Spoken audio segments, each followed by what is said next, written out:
오늘부터 새로운 말씀 시리즈를 시작하려고 합니다. 주제를 기독교 생활 영성 시리즈라고 잡아보았습니다.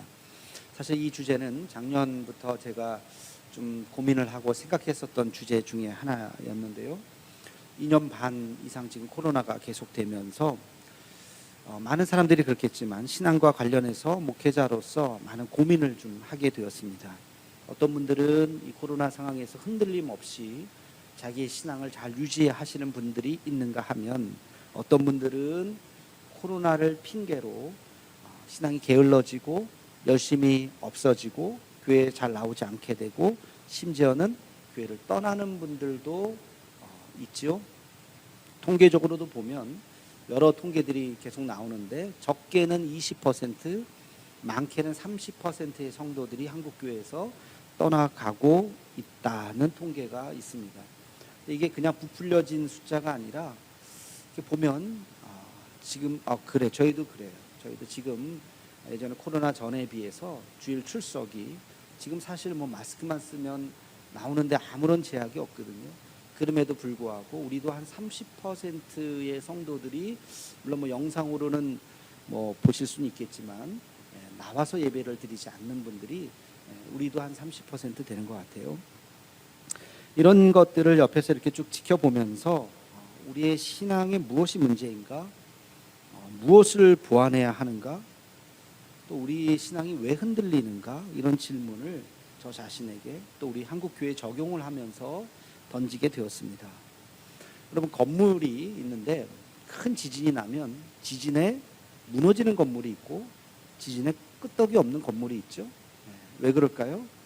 건물을 잘 지어서, 다시 말해서 내진 설계가 잘 되어 있고 지진에도 흔들리지 않도록 건물을 지으면 어떤 지진에도 잘 버텨나가는 거예요. 그런데 그렇지 않으면 그냥 다 무너지게 되어 있는 것이죠. 제가 이야기를 한번 들어보니까 이 내진 설계라고 하는 것의 핵심은 생각보다 간단하더라고요. 종과 횡을 다 고려를 하는 거예요. 그러니까 위로만 짓는 것이 아니라 옆으로도 흔들렸을 때 무너지지 않도록 잘 잡아주는 거예요. 우리가 겨울이면 연탄 나눔 하죠. 연탄을 쌓을 때 어느 분이 그러더라고요. 그냥 연탄을 우리가 차곡차곡 위로 이렇게 쌓아요. 근데 연탄과 연탄 사이에 신문지를 깔라는 거예요. 신문지를 한 장 깔면 이게 지진이라든지 뭐 건물이 흔들렸을 때 무너지지 않는다는 거예요. 서로 옆으로 횡으로 잘 잡아주기 때문에 위로만 이렇게 쌓는 거하고 신문지 한 장 이렇게 까는 거하고는 큰 차이가 있다. 우리의 신앙도 마찬가지입니다. 우리의 신앙도 종과 횡으로 잘 견고하게 세워지면 어떤 고난과 역경과 코로나가 아니라 나중에 코로나보다 더 심한 어떤 일들이 벌어진다 해도 우리의 신앙이 반듯하게 서 있을 수 있는가 하면, 그렇지 않으면 우리의 신앙이 어느 순간 나도 모르게 무너질 수도 있다는 것입니다. 여러분, 겉은 화려해 보여요, 우리의 믿음이. 그러나 내진 설계가 다 잘 되어 있지 않는다면, 영적으로 내진 설계가 되어 있지 않는다면 그 역경 속에서 우리의 신앙이 어느 순간 와르르 무너질 수도 있다는 것이에요. 여러분 스스로의 신앙을 한번 생각해 보시기 바랍니다. 나는 어느 정도 신앙을 잘 견고하게 세워져 있는가? 근데 여기에 보면 큰 착각이 존재합니다. 남들이 볼 때도 그렇고 자기 자신을 생각할 때도 그렇고 실제의 내 신앙과 보여지는 신앙 사이의 간극이 크다는 거예요. 착각이 있다는 거예요. 자기도 모르는 사이에. 세 가지의 착각이 있습니다. 첫 번째는 직분이 신앙이라고 착각하는 거예요. 여러분, 직분이 신앙이라고 생각하기에 쉬운데 그렇지 않습니다. 교회에서 목사가 신앙이 제일 좋고, 장로가 평신도 중에 신앙이 제일 좋고, 그 다음 안수집사, 권사, 그 다음 서리집사, 그 다음 성도, 직분은 혹시 그런 순서일지 몰라도 신앙은 그거랑 아무 상관이 없어요. 여러분, 이것은 마치 머리 좋은 학생이 공부를 잘하던가요? 잘할 수도 있고 잘하지 않을 수도 있어요. 물론 머리 좋으면 공부를 잘할 가능성이 좀 더 있겠죠. 그러나 직접적인 관련은 없잖아요. 여러분, 직분도 마찬가지. 직분이 좋으면 그 사람의 신앙이 좋은가? 물론 우리가 믿음이 좋은 사람을 직분자로 세우죠. 선거를 통해서. 그러나 반드시 일치하지는 않다는 거예요. 생각보다 빨리 직분을 받아서 자기의 속사람은 정말 아무것도 아닌데 뭐 여러 가지 후광 뭐 이런 거 있잖아요. 그런 거에서 자기도 모르게 안수입사 권사되고 자기도 모르게 장로가 되어버리면 남들이 볼 때는 와, 저분 직분이 있으니까 신앙이 좋아 보이네. 그러나 그렇지 않을 수 있다는 것. 이 착각에서 벗어나셔야 됩니다. 두 번째 착각은 신앙의 연조와 기독교 가정입니다. 여러분 중에 몇 대가 예수님 믿는 거 훌륭한 거죠. 신앙이나 모태신앙이라서 30년, 40년, 50년, 70년을 믿었다. 훌륭한 거죠. 그러나 여러분, 그것을 여러분의 신앙이라고 착각하지 마시기 바랍니다. 아무 상관이 없어요. 이것은 마치 공부의 비유를 다시 한번 또 해보자면 책상머리에 오래 앉아 있다고 공부를 잘하는 것이 아니라는 거예요. 물론 책상에 오래 앉아 있으면 공부를 잘하겠죠. 그 시간에 열심히 공부를 했다면. 그러나 책상에 앉아 있어도 공부 안 하고 딴짓하고 음악 듣고 딴 생각하고 그러면 아무리 10시간, 12시간을 앉아 있어도 그 친구는 공부 못하는 친구예요. 신앙생활을 아무리 모태신앙으로 50년, 60년, 70년을 신앙생활을 해도 하나님 앞에 정말 자기가 벌거벗은 모습으로 서지 않았다면 그 신앙은 아무것도 아니에요. 3대 믿고 4대 믿고 무슨 의미가 있습니까? 아무것도 아닙니다. 그 착각에서 벗어나셔야 돼요. 세 번째 착각은 교회 생활 열심히 봉사한다고 신앙이 좋은 것이 아니라는 거예요. 여러분, 순서가 바뀌면 안 돼요. 믿음 안에서 결단해서 우리가 봉사하는 거지. 어떤 분들은 그냥 교회 나오는 것이 좋고 재밌고 일하는 것이 즐겁고 사람 만나는 것이 좋아서 믿음은 그렇게 연그러지지 않았는데 일부터 시작해가지고 교회 잘못도 있겠죠. 그냥 와서 일해 사람 없으니까 일해. 일부터 해서 처음엔 재밌어요. 막 하다가 근데 문제가 딱 생기면 내가 일하러 교회 왔나? 그냥 던져버리는 거예요. 그렇게 일 열심히 하는 사람이 나중에 교회에 문제를 일으키는 거예요. 왜? 신앙 안에서 연그러지고 나서 봉사를 해야 되는데 그렇지 않고 봉사를 먼저 했기 때문에 그런 문제가 생길 수 있다는 겁니다. 그럼 봉사하면서 물론 우리의 신앙이 자랍니다. 그러나 여러분, 반드시 일치하지 않을 수도 있어요. 열심히 봉사하시는 분들 잘 생각해 봐야 돼. 내가 믿음 안에서 결단하고 헌신하는 마음으로 하는가? 만약에 그랬다면 하기 싫어도 하겠죠. 사명이니까. 하나님이 나에 대한 부르심이니까. 그러나 그렇지 않으면 재미있는 일은 가서 열심히 하고 재미없는 일은 안 하고 무책임하게 중간에 그냥 사표 던지고 안 하고 그래서는 안 된다는 거예요. 여러분, 이 세 가지의 착각에서 벗어나셔서 정말 계급장 다 떼고, 우리가 계급장 떼고 그런 표현을 하잖아요. 모든 직분 다 던져버리고 뭐 내가 몇십 년 믿었나 이런 거 다 중요하지 않고 모든 것들 계급장을 다 떼고 하나님 앞에 바로 서서 내 신앙이 지금 바로 서 있는가. 오늘부터 시작되는 이 생활영성 시리즈를 통해서 여러분의 신앙을 다시 한번 점검하는 시간이 되기를 주님의 이름으로 축원합니다. 자, 이제 본론으로 들어가서 우리의 신앙을 점검하는 데 있어서 제일 첫 번째 기준이 무엇이냐? 그것은 바로 예배입니다. 예배. 신앙생활을 여러분 점검하는 것 중에서 가장 첫 번째가 바로 예배예요. 예배에 대한 설교를 많이 들으셨겠지만 오늘 또 들으셔야 됩니다. 이것은 아무리 강조하고 또 강조해도 지나침이 없어요. 그리스도인은 반드시 예배드리는 자이기 때문에 그렇습니다. 예배에 대한 많은 본문이 있지만 제가 오늘 주목한 본문은 바로 이 출애굽기 본문이에요. 하나님께서 드디어 이스라엘 백성들을 애굽에서 출애굽시키셨어요. 근데 하나님도 명분이 있어야 되죠. 뭐라 넣을 때는 언제고 또 빼낼 때는 언제고 자기 마음대로 막 하시는 게 아니잖아요. 하나님께서 이스라엘 백성들을 애굽에서 출애굽시키셨을 때의 명분이 뭐냐? 오늘 본문 말씀에 나와 있습니다. 우리 함께 같이 출애굽기 3장 12절 말씀을 읽겠습니다. 시작. 하나님이 이르시되 내가 반드시 너와 함께 있으리니 내가 그 백성을 애굽에서 인도하여 낸 후에 너희가 이 산에서 하나님을 섬기리니 이것이 내가 너를 보낸 증거니라. 아멘. 내가 그 백성을 애굽에서 인도하여 낸 후에 이 산에서 하나님을 섬기게 할 것이다. 이게 핵심이에요. 애굽에서 불러내어서 이 산에서 하나님께서 택하신 그 장소, 그리고 하나님께서 택하신 그 시간에 하나님께서 택하신 그 방법대로 하나님 앞에 예배드리게 하기 위해서 애굽이라고 하는 그 세속, 애굽이라고 하는 그 어지러운 현실 속에서 우리를 불러내어서 하나님의 뜻 가운데에서 예배드리게 하시기 위해서 출애굽 사건을 일으키신 거예요. 여러분, 여기에는 우리가 하나님 앞에 드리는 예배에 중요한 의미가 담겨져 있습니다.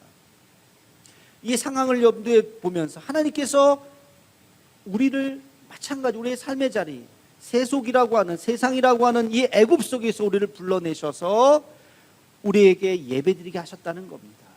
그 의미가 무엇일까? 첫 번째는요, 이것이 바로 그리스도인의 기본 자세이기 때문에 그래요. 하나님께서 우리를 왜 그리스도인 되게 하셨을까요? 예배드리게 하기 위해서. 하나님께서 왜 이스라엘 백성들을 출애굽시키셨다고요? 예배드리게 하기 위해서. 예배가 목적입니다. 하나님께서 우리를 불러서 거룩한 이곳으로 불러내오신 이유가 바로 하나님을 예배하기 위해서입니다. 예수 믿는 사람은 어떤 사람이냐? 예수 믿는 사람이 어떤 사람이에요? 예배드리는 사람이에요. 하나님을 믿는 사람이란 어떤 사람이냐? 예배드리는 사람이에요. 여러분이 그리스도이심을, 그리스도인이 되었다는 것을 어떻게 아느냐? 어떻게 알아요? 예배드리기 때문에 아는 거예요. 바꿔 얘기하면 예배드리지 않는다면 그리스도인이 아니에요. 예수 믿는 사람이 아니에요. 나는 예수 믿어요. 말은 그렇게 할지 몰라지만 당신 예배 드리십니까? 아니요. 그러면 그 사람은 그리스도인이 아니에요. 그리스도인이 뭔데? 하나님 믿는 사람이 뭔데? 예배 드리는 사람입니다.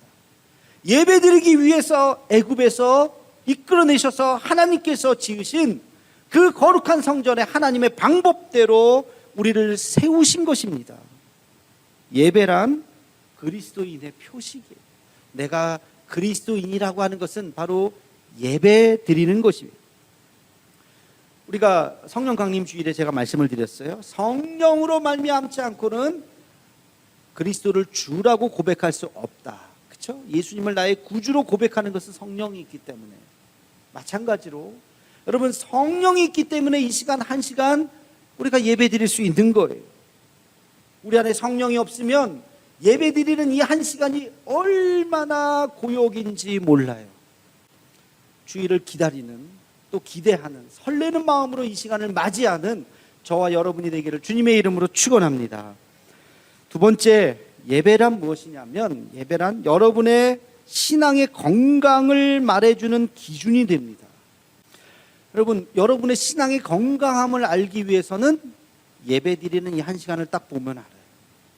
예배 드리는 이 한 시간, 여러분 어떤 마음으로 예배 드리는지, 처음부터 끝까지 나를 쳐다보지 않고 땅바닥을 쳐다보면서, 땅바닥을 안 보고 핸드폰을 만지작 시계를 3번 이상 쳐다봤다면 문제가 있는 겁니다. 그걸 보면 찬송을 부르는데 따라 부르지 않고, 여러분 찬송 부르는데 그 가사가 어느 날 내 가슴에 팍 꽂혀야 돼요. 오늘 부른 찬송도 주의 제단에 산제사 드린 후에, 제가 그냥 대충 넘기다가 이거 해야 되겠다 했겠습니까? 오늘 예배에 대한 설교이기 때문에 그 찬양을 고른 거죠. 여러분, 이 가사에 어느 날 은혜를 받을 수 있어야 돼요. 찬송 부르다가 눈물이 날 정도로. 찬송 가사는 그 작사가의 신앙 고백이거든요. 대부분 서양 사람이지만 우리나라 사람들 좀 있어요. 근데 그분들이 하나님 만났던 그 감격, 그 감동, 그것을 가사로 다 표현한 거예요. 그러면 예배를 통해서 하나님의 음성을 들어야 돼요. 이 시간은 인간 제가 말하는 것이 아니라고요. 지난주에 우리 부목사님들을 설교했는데, 아유 부목사님들이니까 좀 긴장 풀고 이렇게 들어야 되겠다, 그러시면 안 돼요. 여러분 그렇게 하시면 안 돼요. 감사한 건 제가 40대 초반 젊었을 때 우리 교회 와서 말씀을 전하는데도 얼마나 지금까지 잘 들어주셨는지 참 감사해요. 누구든지 이 자리는 신성한 자리고 거룩한 자리이기 때문에, 하나님께서 허락하신 자리이기 때문에 누구든지 이곳에서 말씀을 전할 때 여러분 아멘으로 화답하실 수 있어야 합니다. 여러분, 은혜로운 예배는 설교자에 대한 문제가 아니에요. 예배드리는 예배자의 문제입니다. 여러분, 예배를 드릴 때마다 늘 우리가 보는 본문 중에 하나가 아벨의 제사, 가인의 제사 아닙니까?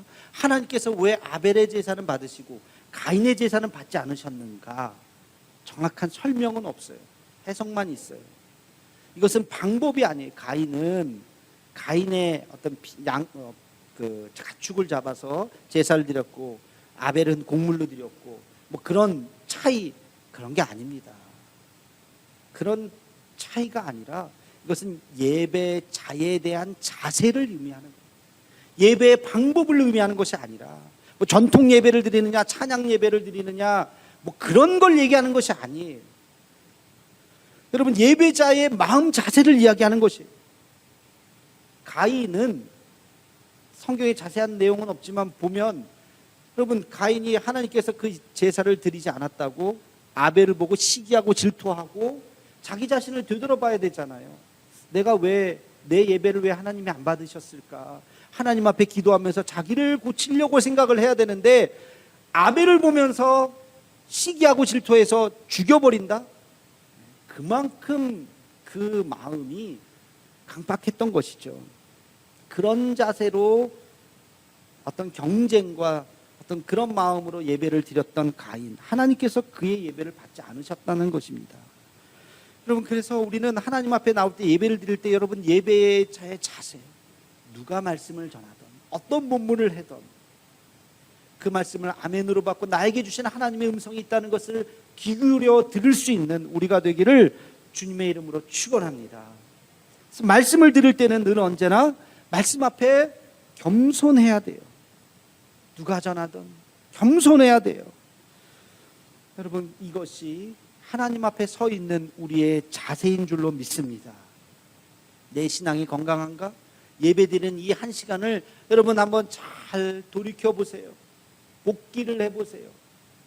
토요일 저녁부터 나는 어땠는가? 오늘 말씀을 기대했던가? 말씀 전에 늦지 않았던가? 찬송을 부를 때 내가 입을 열어서 열심히 불렀던가? 기도자가 기도할 때 아멘으로 화답했던가? 오늘 말씀을, 목사님의 말씀을 통해서 주시는 말씀을 한 문장이라도 내 가슴에 새겼던가? 여러분, 그렇게 이 예배를 온전히 드렸다면 여러분의 신앙은 건강한 거예요, 지금. 그러나 넉넉히 내가 예배를 드렸든지 안 드렸든지 간 것 같긴 한데, 오늘 저녁부터 오늘 무슨 설교를 했는지 아무 생각이 없다면 형식적으로 왔다 갔다 여러분의 신앙에 문제가 생기기 시작할지 몰라요. 예배는 신앙의 건강의 척도라는 것을 잊지 말고 하나님 앞에 온전한 예배를 드리는 우리 모두가 되기를 주님의 이름으로 축원합니다. 마지막 세 번째, 예배는 그 자체가 하나님 앞에 영광을 돌리는 행위인 것입니다. 우리 미가서 6장 8절 말씀을 함께 같이 읽겠습니다. 시작. 사람아, 주께서 선한 것이 무엇임을 내게 보이셨나니 여호와께서 내게 구하시는 것은 오직 정의를 행하며 인자를 사랑하며 겸손하게 내 하나님과 함께 행하는 것이 아니냐. 아멘. 하나님께서 진정으로 원하시는 것이 무엇이냐? 그것은 바로 겸손하게 하나님과 함께 행하는 것. 여기서 말하는 행하는 것은 여러 의미가 있습니다만 예배드리는 삶을 의미하는 것입니다. 저는 예배는 그 예배 자체만으로도 엄청난 파워가 있다고 저는 믿습니다. 이게 무슨 말이냐? 여러분, 가정에서 여러 가지 문제가 있을 수 있어요. 그런데 그것을 회복할 수 있는 방법이 뭐냐? 하나예요. 가정예배예요. 가정예배를 매일 꾸준히 드리실 수 있다면 관계의 문제, 부부간의 문제, 부모 자식 간의 문제, 아이들 공부 못하는 문제, 진로에 대한 문제, 가정에서 일어나는 모든 문제를 해결할 수 있는 줄로 저는 믿습니다. 가정예배를 그래서 드리시라는 거예요. 그냥 문제만 갖고 끙끙끙끙 하지 말고 하나님 앞에 예배하는, 매일매일 하나님 앞에 예배드리는 그 시간을 통해서 여러분의 가정의 문제가 회복되는 그런 놀라운 간증들이 많아지기를 축원합니다. 직장에서 문제가 있습니까? 여러분, 직장에서 직원들끼리 모여서 예배를 드리는 그 짧은 시간을 통해서 경영자들을 위해서 기도하고 직원들을 위해서 기도하고, 이 어려운 시국에 우리 회사가 어려움을 잘 또 버텨나가도록, 어렵지 않도록 하나님이 지켜주시도록 예수 믿는 사람들끼리 모여서 신우회를 만들고 그렇게 함께 기도한다면 이 어려운 회사의 상황 속에서 잘 이겨나가게 될 줄로 저는 믿습니다. 여러분, 사업처도 마찬가지. 사업하시는 분이라면 가게 문을 들어갈 때마다 매일매일 하나님 앞에 예배 드리는 거예요. 그래서 기념일이거나 뭐 한 달에 한 번도 좋고 1년에 몇 번도 좋고 목사님을 초청해서 기업 예배를 드리는 거예요. 언제부터인가 기업 예배의 문화가 없어지기 시작하는 것 같아요. 제가 강조를 안 해서 그러는지 몰라도, 그렇다고 제가 뭐 억지로 드리고 싶지 않은데 막 가고 싶진 않아요. 가정 예배, 신방도 마찬가지예요. 저는 불청객이 되어서 가서 예배 드리고 싶지 않아요. 여러분들이 기대하는 마음으로 초청하면 제가 정말 정성스러운 마음으로 가서 예배 드리고 싶어요. 그러나 아이고, 목사님 뭐 안 와도 되는데 왜 자꾸 오시지? 저는 가고 싶지 않아요. 그렇게 예배드리는 하나님과 함께하는 시간인데, 여러분, 기업도 마찬가지예요. 저는 기업에서 여러분 저를 부르시던지 우리 부목사님들을 부르시던지 해서 정말 예배를 드려주시기를 소망합니다. 왜? 기업도 예배를 드려야 돼요. 우리가 미가서 6장 8절을 읽었는데 6장 7절에 보면 이런 내용이 나와요. 하나님이 기뻐하시는 게 뭘까? 천천의 수양이냐? 만만의 강물 같은 기름이냐? 이 얘기는 뭐예요? 어떤 업적, 우리가 대단한 일을 하면 하나님이 기뻐하시는 건가? 그렇지 않다는 겁니다. 그게 아니라 우리가 예배자로 서는 그 순간, 여러분이 태어나서 아무것도 안 해도 괜찮아요. 뭐 대단한 일을 하지 못해도 괜찮아요. 그러나 한평생 하나님 앞에 예배자로 설 수 있다면, 그 자리에서 한평생 하나님 앞에 예배하는 그 시간, 그 자리에서 있을 수 있다면 하나님 앞에 놀라운 영광을 돌리는 사람이 되는 줄로 믿습니다. 예배는 예배 그 자체로 엄청난 의미가 있다고 저는 믿어요. 그래서 예배를 방해하는 세력들이 어떤 어려움을 겪었어요? 여러분, 출애굽할 때 출애굽을 막았던 그 애굽의 왕들이 어떤 일을 당했습니까? 10가지 재앙을 당했잖아요. 그렇죠? 하나님께서 그 무시무시한 10가지 재앙을 통해서도 그 예배를 온전하게 드리지 못하게 방해하는 세력들을 심판하셨다는 거예요. 출애굽의 핵심은 바로 예배입니다. 그래서 광야 속에서 이 40년 동안 그들을 훈련하게 하셨잖아요. 온전한 예배를 드리도록 훈련하게 하셨죠. 예배는 이렇게 드리는 것이다. 얼마나 그 규정이 까다롭습니까? 그 까다로운 규정을 그들이 다 지키면서 예배를 훈련하고 텐트를 치고 천막 예배를 드리고, 그리고 드디어 예루살렘 성전을 짓고 아름답게 하나님 앞에 나아갔던 것입니다. 여러분의 각자의 애굽과 같은 세속에서 출애굽하셔서 오늘 이 자리에 있어요. 이 예배가 우리가 죽는 그날까지 계속되기를 주님의 이름으로 축원합니다. 주일 예배 하나로 부족하다면 수요일 날도 나오시고 새벽에도 나오시고 하나님 앞에 늘 예배하는 삶, 우리 기독교인들 예배를 후퇴하면 안 됩니다. 예배가 훼손되면 안 됩니다. 예배를 방해하는 그 어떤 세력과도 우리는 맞서 싸워야 되는 것입니다. 악한 영은 계속 우리 예배를 방해할지도 몰라요.